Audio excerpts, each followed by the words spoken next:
thank you very much for having us, and really for the support, the prayer support, financial support, the encouragement that you guys have been to us. I think the last time we were here was probably 9 months ago, and Pastor, he called about like a week and a half ago, and had just found out that he had possibly been exposed to COVID, and asked if I would cover this Sunday, and of course I said yes. And he asked if we could give just maybe a real short update as to, what's going on in ministry. The last time we were here was during your missions conference, and some things have changed. But I thought what I would do is real quick just give a summary of our ministry for those of you who either might not be familiar with us or maybe have, forgotten of what we're doing exactly, just to kind of put you in the mindset. So this is our family, and we're located in Benin, West Africa. Put a map up there because a lot of people don't know where Benin is. Now, many of you probably do. A very small country. We're in the northernmost section. So we are close to Niger, kind of hemmed in by Nigeria and Burkina Faso. So if you were to come visit us, this is where we are. We're out in a village, out kind of in the middle of nowhere. There's no electricity to our village. Now, we live on a compound that has a medical clinic, and so we actually do have electricity because of solar.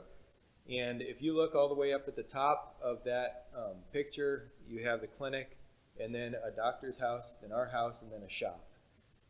And so that's kind of where we're located. Now, we're about 15 minutes away from the Bible school that I'll talk about in a second. But if we can get back to where we were. If you were to come see us, it's a very typical African village. You got, thatched roof houses, and then you got some toll houses, some sheet metal houses. And you got a lot of mud, clay, brick, and then you got some cement. So it's just kind of a mix. But it's very stereotypical African village, what you would imagine. Water is something that is still hard to come by.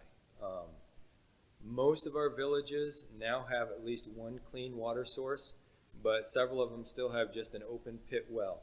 And, they suffer from, all kinds of diseases and whatnot because of their drinking water. So we've got this particular well here is the one well in our village. It actually services a couple of little villages around us. And the ladies will pump the water into basins, carry it on their heads, and use that for cooking and drinking and whatnot. Primary method of transportation is the motorcycle, still. I don't think that's changed in like 20 years. But maybe 50, I don't know. But they'll haul everything on their motorcycles. We've seen, heading out into the field, we've seen them with about 6 people on one motorcycle. Now you figure out how that works. But they'll haul animals, they'll haul tools, they'll haul, all kinds of things on their motorcycles. Our team has actually shrunk a little bit. We have actually, there's 4 of us all together. There's the Ovanels who run the Bible school. There's the Boutresses who run the clinic. The Beckleys are actually on loan to Niger, but they do the translation work, and then we do vocational training. So there's 4 of us all together. In this picture, there's just the Ovanels, our family, and the Boutresses. Boutresses are actually coming back to the States on furlough. So that leaves just the Ovanels, and then, of course, when we get back, that'll be 2 families kind of doing the work of the 4. We're really happy with our team. Teams, can make or break a ministry. And our team has been phenomenal. Our team has worked really well together. We're complete, different personalities, different areas of the U.S. that we grew in, whole different backgrounds in growing up, and yet somehow through God's grace we work very well together. And it's been really neat. Everybody kind of has their own job, but they all kind of tie together and work very well together. Ovanels, like I mentioned, they run the Bible school, and so that's very much a part of our work out there. The clinic, let's see if, next one, sorry. The clinic ministry, like I said, I just want to be brief on this, but the clinic ministry it works in the village, and it works with a lot of other villages. How that ties to the Bible school is, I think most of their staff have come through the Bible school. And so pretty much all of their staff are saved. Most of their staff have had Bible school training and then have gone into medical training. And so it's neat because that is not only meeting physical needs, but they're very much evangelical, in their approach. So that's the clinic. And then that brings us to, what do we do? Well, Amy is more or less keeps the house going. She educates the kids. She keeps the meals on the table, keeps the house clean, and makes it easy for us to do ministry. She also is involved with the ladies in the village. When you're the white people in the village, a lot of needs come to your door.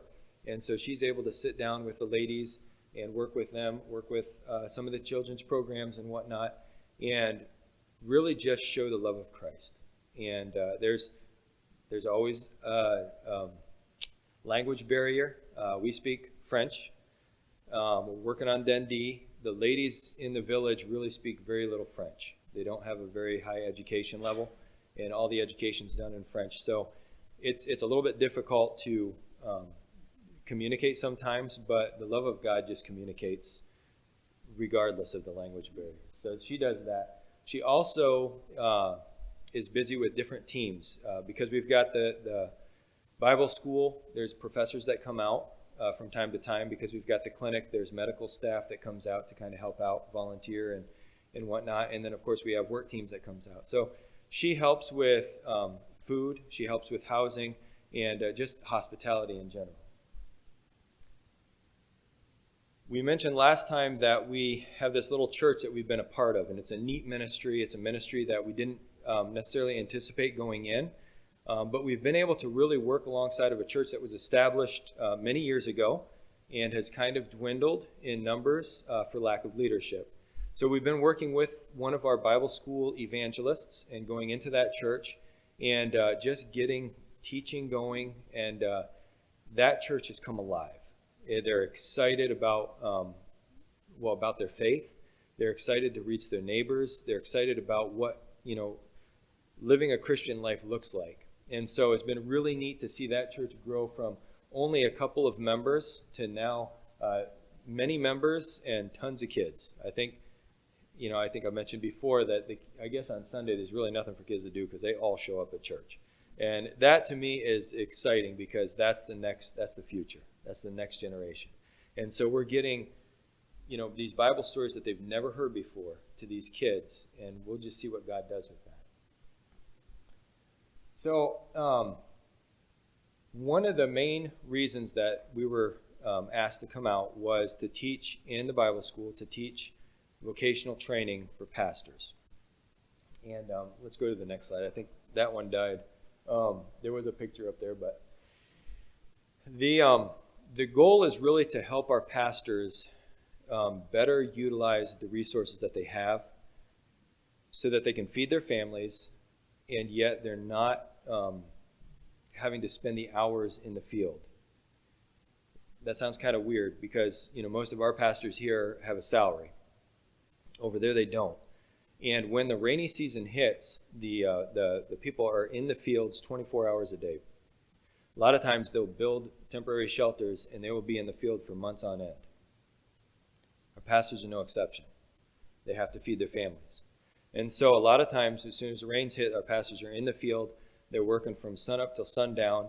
They come home Saturday night, throw a sermon together, preach it quick Sunday morning, right back into their grubbies and back to the field. Now, how do you pastor a church like that? It's very difficult.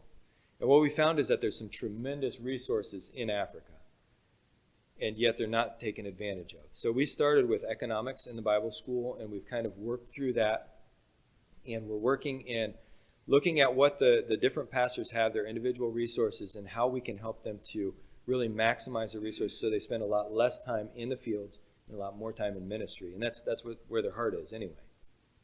So that's the main focus of our ministry right now. I'll tell a little bit about my testimony later on. My heart was really drawn to the nomadic people group. And let's go a couple more slides, I think. That's just, stuff we've been playing around with. The Fulani are a nomadic people group, virtually unreached for Christ. Now, I say virtually because there's some places where there's been some work done with them. The problem is they're nomadic. So they're never really in one place long enough for you to reach with the gospel. I have a background in animal science. The Fulani love their cows. They love their goats. They love their sheep. They're all about herds. And so it gives us an open door to really kind of speak their language and to show them maybe different ways of managing their herds. And again, showing the love of Christ. And at the same time, getting an open door. Now, the clinic has done a tremendous job of opening that door for us, just in the fact that they love people. And it's something that the Fulani aren't used to. So this is the kind of the secondary part of our ministry, is developing some rotational grazing and playing around with that. And so since I was here last time, we were really kind of looking at what the next step is to help the pastors and to help the region, progress. And there's two things really. Number one, fresh water, clean water, well drilling. And so I started doing a bunch of research and looking into that, and found some units that we could purchase relatively cheap, but still the price tag of buying the unit and shipping it and getting it over there is close to $20,000. Well, that's kind of a roadblock. And the other thing is to start mechanizing, and really we really need to start mechanizing to kind of move forward. And so we started looking at these BUVs. There was a little picture of one up there earlier. Basic utility vehicles, just a frame, an engine, and a gearbox. Slap it all together, and it does work. And it does it very efficiently. So we decided that one of the things we would like to do is start a little micro factory, employ the Bible school students, and in the process of that, teach them fabrication, welding, all that kind of good stuff, and produce a product that we need in the field. So we'd be educating our guys, we'd be giving them a vocation, and we'd also be producing something that's necessary.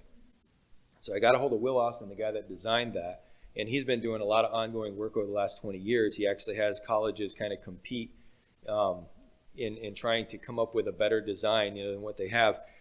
And so I got a hold of him and I said, hey, I know you've done this before, trying to help pastors out and creating these little micro factories. How much do I need to get started? And he threw out the number of $50,000. Yeah, that's not going to happen. So I said, all right, okay, let's pare it down a little bit. I know that would be, it'd be great if we had $50,000 to spend the money and do it. But realistically, what do we have to get started? And so we started looking at those numbers, crunching those numbers, and you just have to put it in God's hands and see what's going to happen. I wanted to speak this morning, and this message let's face it, you're probably going to forget it. It's going to be a forgettable message. And if you don't believe me, 3 weeks ago, what did Pastor preach on? It was a good message. I went back and checked it out on YouTube because I didn't know either. The reality is that most of the messages we hear, we're going to forget. The question is, did it impact you? And I don't expect that you're going to remember the stories, the verses, maybe, but my hope is that maybe we'll create an atmosphere where the Lord can work on you and maybe open up your eyes, and maybe you need encouragement. Maybe you need, to be shook up a little bit. I don't know all your situations, so I'm clearly not speaking just to you. But if the Holy Spirit's working on you, let him work. I wanted to start with 4 characters in the Bible. I'm going to just read a little short verse, and I hope to kind of just, bring to your mind this character. I think we've all heard of them. They're Sunday school stories.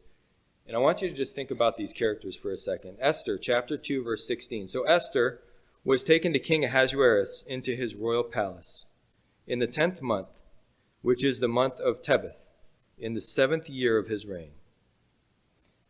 The king loved Esther more than all the other women. She obtained grace and favor in his sight more than all the virgins. So he set the royal crown upon her head and made her queen instead of Vashti. I think you all remember the story of Esther, how we got to this point, all of her qualifications, which were what? I mean, she must have been good looking. And in reading the story of her, it seems like she had a pretty sweet personality. But what were her qualifications? How did she wind up being queen instead of Vashti?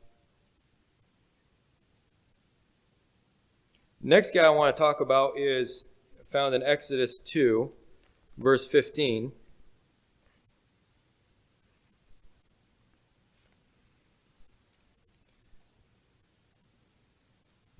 Then Pharaoh heard this matter, and he sought to kill Moses. But Moses fled from the face of Pharaoh and dwelt in the land of Midian, and he sat down by a well. Kind of a critical juncture in Moses' life. You remember Moses? All the things that led up to this point, he made one decision, and his life is completely different. And from this point on, he spends 40 years in the desert. We'll get back to his story in a second. But 1 Samuel 17, verse 32.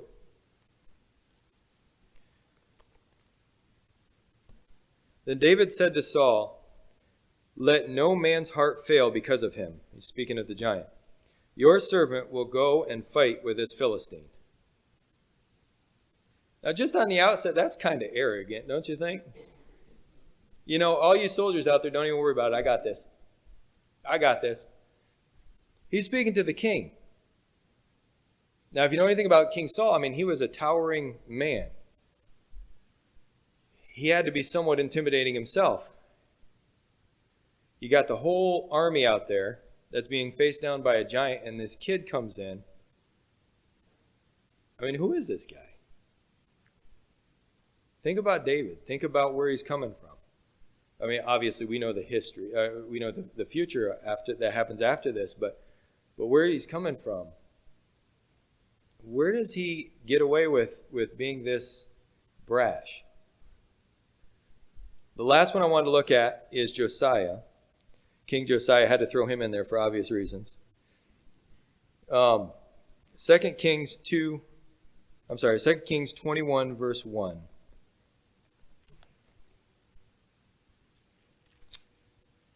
2 Kings 22, verse 1. Did I say 21, verse 1? 22, verse 1.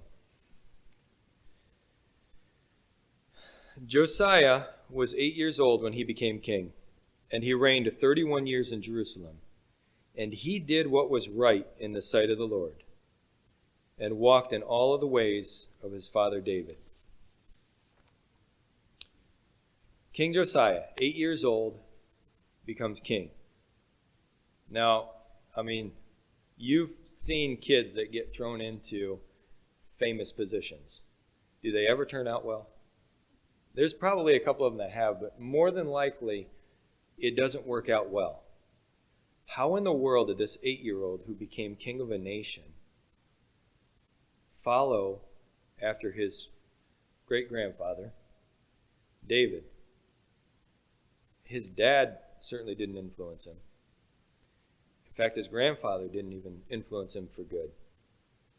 How is it that this guy, this kid, wound up following after God? I want you to just kind of think of those characters. We'll come back to them in a second. Just to kind of give you a little background on me. I grew up in West Africa as a missionary kid. Now, Amy, she's a missionary kid. She grew up in the Ivory Coast a lot more than in Mali, but she was in Mali as well. My grandparents were missionaries. They left for the field in the late 40s. They left with $25 a month salary. Yeah, things were a little different back then. But having said that, they left on a boat They left with $25 in their pocket, and it was a whole different world. It was right after World War II. My parents were called back in the late 80s as missionaries, and I grew up more or less on a famine relief project in northwest Africa, town of Timbuktu. I remember in high school, we would have these chapels at the boarding school, and I remember leaving and really looking for that call on my life. Praying about it. God, what do you want me to do? And I expected God to call me to do something, because you hear about this, as missionary kids and even in church and whatnot, God's call on your life. What does that look like? Well, I got to tell you, it wasn't anything very profound. And I left. I got out of high school, survived that ordeal, and I decided I was not cut out for school. And so I did not want to go back. I know at some point I got to, probably face college, but I took a year and just worked with Dad. And we did well drilling. We worked just, fixing machinery and whatnot and trying to get this program to run smoothly. And it was during that time that I was just slowly given a burden for the nomadic people group. We would spend time out in the bush working with Tuaregs, and just, in the process of working hand in hand with them, I saw that, this is a people group that has never been reached. Dad was working on it. They weren't going to be reached anytime soon because they're nomadic. And so same situation as the Fulani. They're always disappearing out into the bush. The only way I could work with them would be to get a background in animal science, come back and just work. And honestly, I had no intention of being a missionary, no intention of being a preacher, none of that. The only thing I wanted to do was come to the States, get an education, get back to Africa, and just work in the bush. And that was my plan. Get college, buy a plane ticket. I hadn't really thought about the visa part yet, but I was going to get there and I was going to work. And that was my burden. I came back to the States and I started getting into Bible college, went through that, went into animal science, got a degree in that, and then got slightly distracted. Amy and I started getting interested in each other, and I moved out to Indiana to see where that would take us, and got involved in working construction. A year later, I think it was about a year later, we were married. And of course, the construction market crashed, and so I went into truck driving, drove truck for close to 10 years before God actually got us to the mission field. And I got to tell you, that's a really quick snapshot. There were several times where Amy and I were very frustrated because we felt like God was taking us back, but he kept closing all the doors. Now, I tell you that to just impress on you the fact that we're normal people. We're just normal people. I know everybody's story is different, but I think it all starts out with you were born, you got through school, you've had to figure out where you were going in life, you started heading down a certain road, and God, maybe changed your route multiple times. You got involved in different careers, but we all kind of have the same story. Just an average Joe. And that actually works in this one. The question is, why does God use ordinary people? Why does he just use ordinary people? All these 4 people were ordinary. Esther, she was ordinary. Now, she was blessed with good looks. She acquired a sweet personality, probably from her, the way that she was raised. She went to the palace and spent months getting polished, basically, and learning the culture and learning what she should do and what she shouldn't do, how to behave, how to look good. And before she went to go see the king, what did she do? She asked the guy that was in charge how she should appear. She wasn't arrogant. She didn't know it all. And somehow God took the king's heart and softened it. And she wound up becoming queen, a little Jewish girl. She wasn't the CEO of a company. She didn't have a lot of experience in that. She probably didn't go to Ahasuerus High School. And yet, she's the queen. And God used her. Moses. I mean, the dude is crocodile bait. They were hoping he'd survive. But what did he have going for him? The princess sees him, and I mean, okay, I'll give him that he was cute, because she fell in love with him. Next thing you know, he's in the palace. He's going through all of the education, the science, the history, the philosophy, the best system in the world. Just a little Jewish boy whose parents were slaves. Just happened to be in the right place at the right time. And the interesting thing to me is that this kid who had very little time with his parents before he wound up transitioning into the life of the palace, his parents poured into him an education that stuck with him all the rest of his life. Did you ever think of that? All of the training and the education of the Egyptians was trumped by the education of his parents. Think about this for a second. You're taken from a slave family into the palace. Are you going to keep the religion that these slaves who clearly don't know what they're doing try to teach you?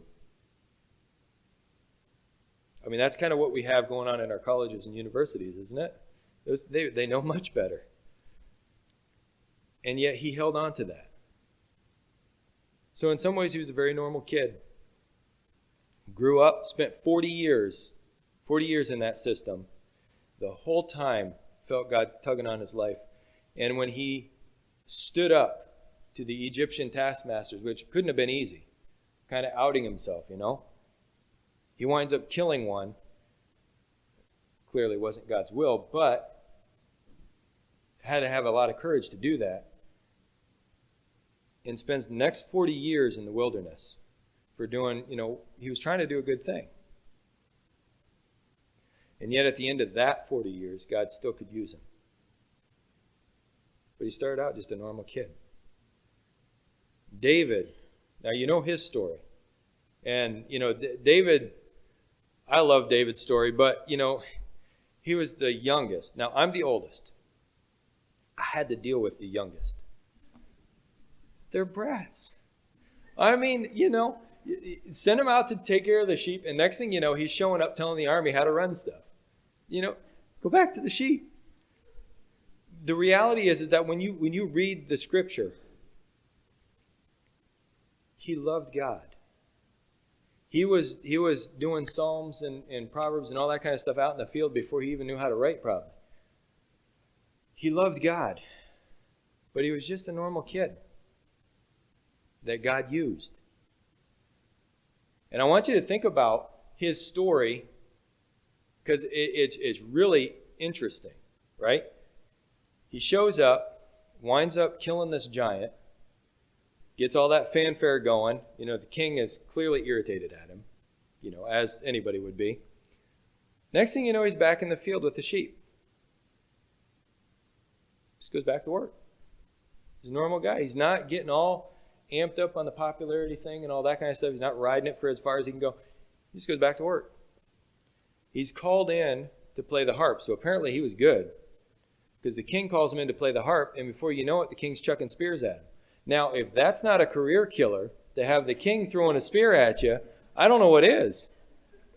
But he back to the field.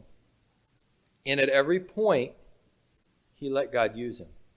Now, we know, he messed up. We all do. And there were times where, he was really struggling with the fact that God let the enemies win. And him, the guy that's really trying to pursue God is not winning. He struggled with a lot of that stuff. But ultimately, he put it in God's hands. And he let God deal with it. Josiah. Now this guy, he came from a kingly line, so that's not necessarily your everyday guy, but you got to know that he had the same struggles that every other kid had. and being thrown into the spotlight. So what kind of influence was there in his life?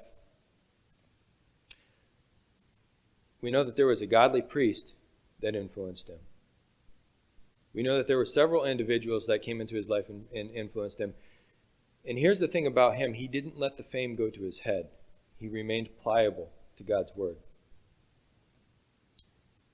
And he's chronicled in the Bible as walking in the same way that David did after God. It's phenomenal. So why does God use normal people? Well, 1 Peter 2:12 is a verse that I chose.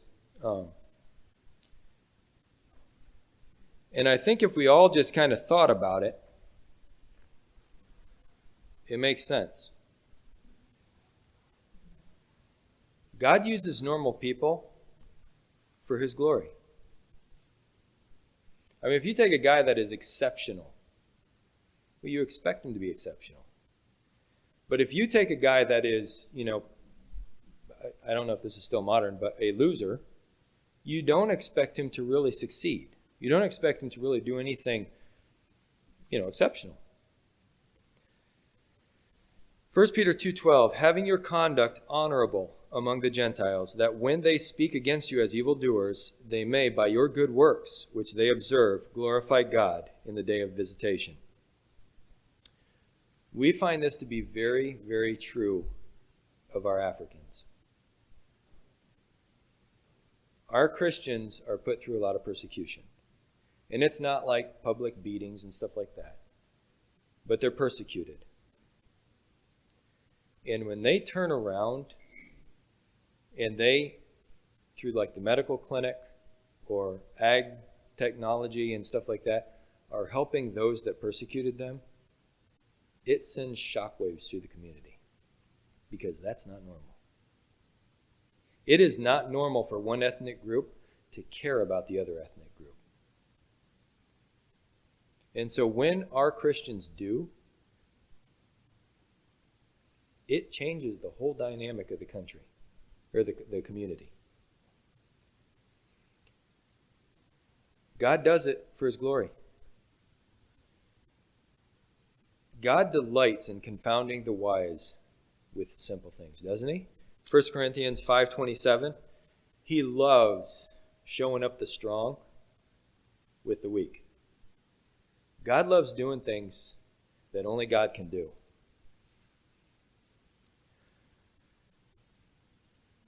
I wanted to just kind of give you two quick stories.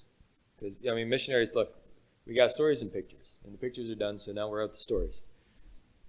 Two quick stories. The first one, when we first got to West Africa, my plan, and I had a plan.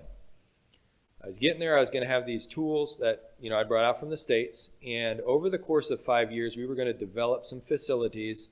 And that was going to be where we trained in different types of vocations.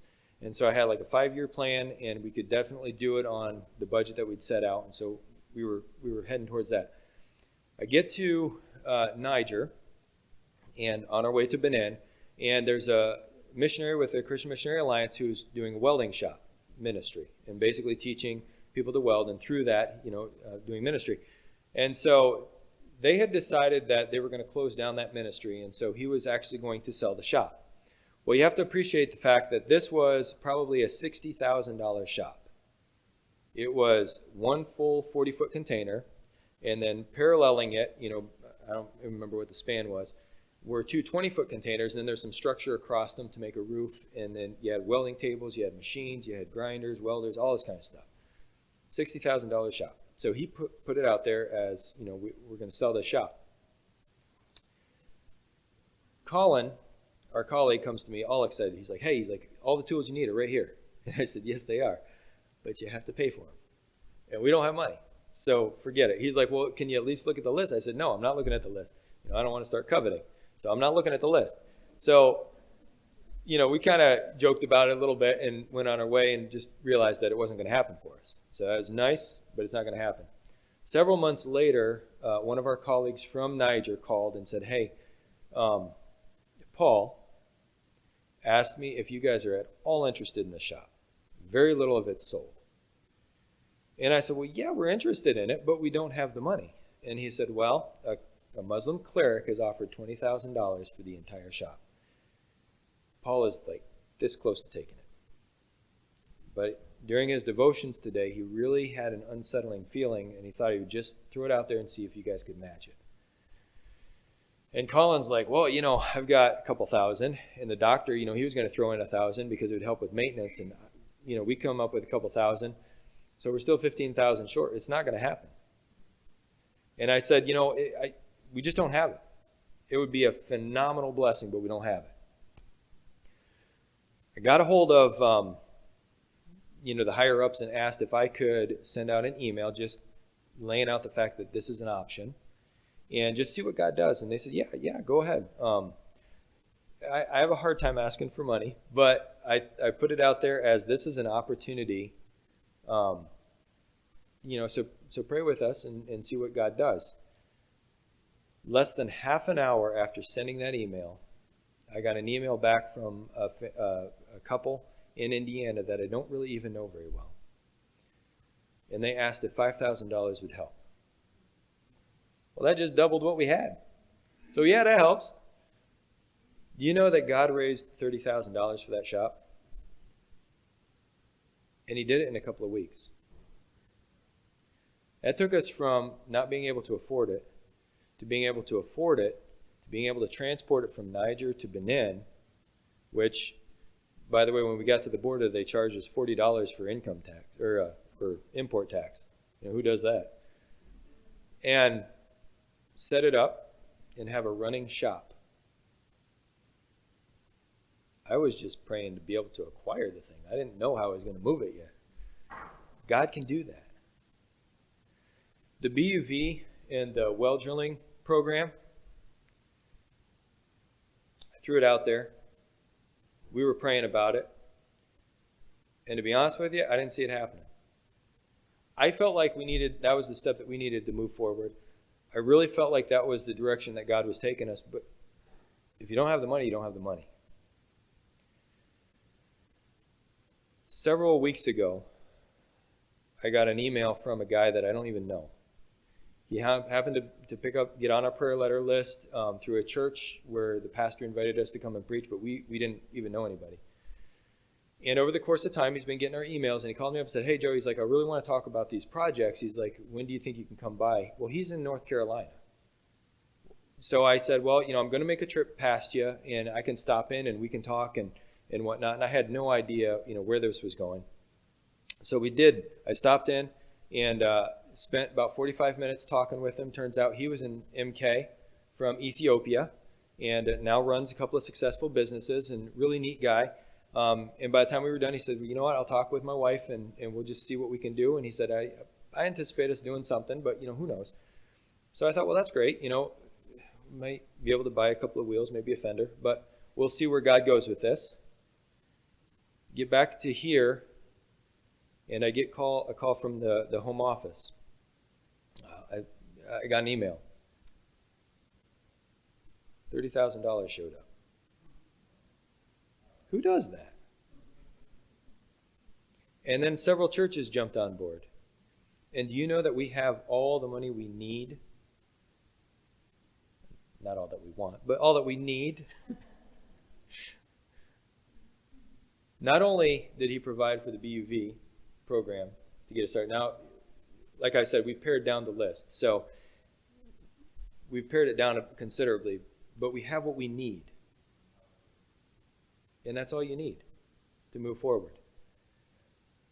The funds came in for the well drilling rig so that we could build it. And we should have enough funds so that we can ship it with no problem. God loves doing stuff that's impossible.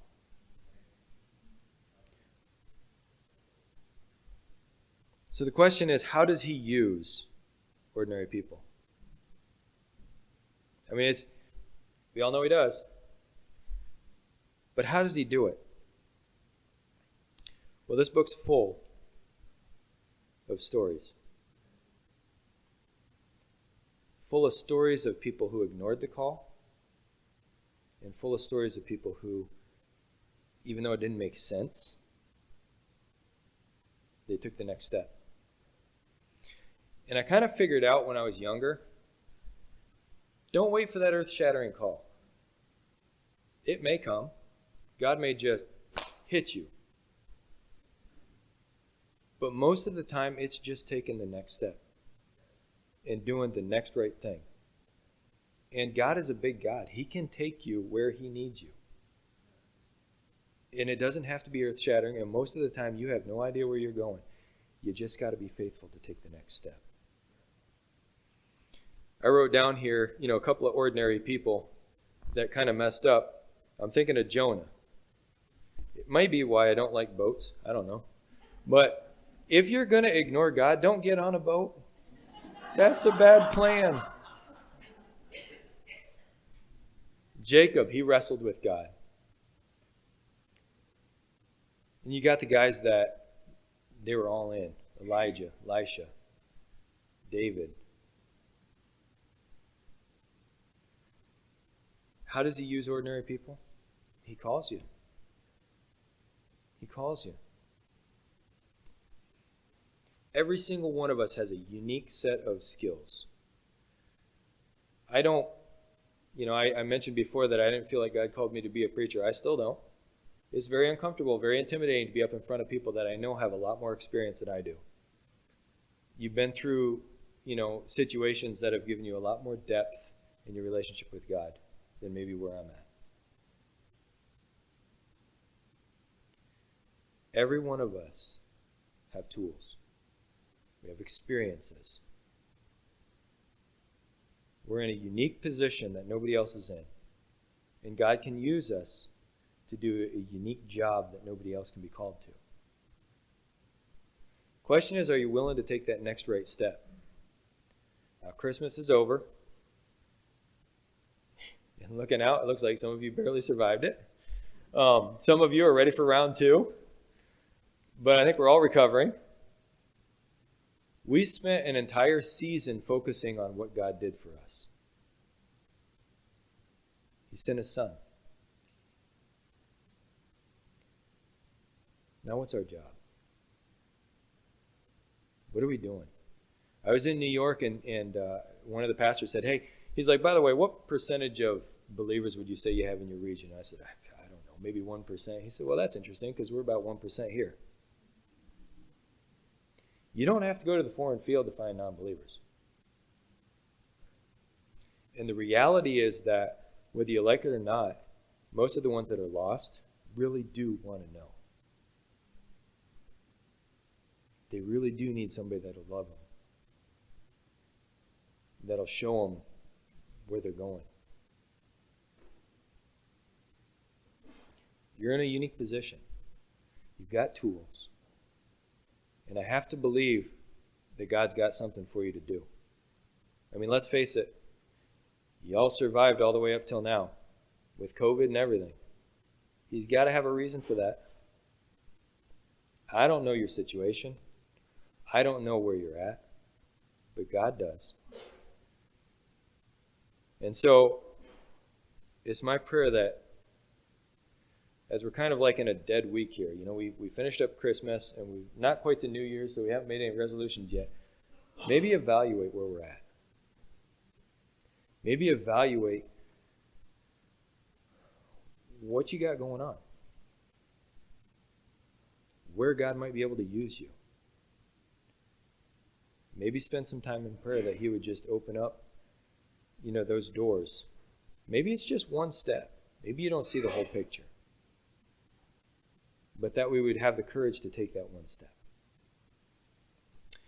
Our Heavenly Father, Lord, you are an amazing God.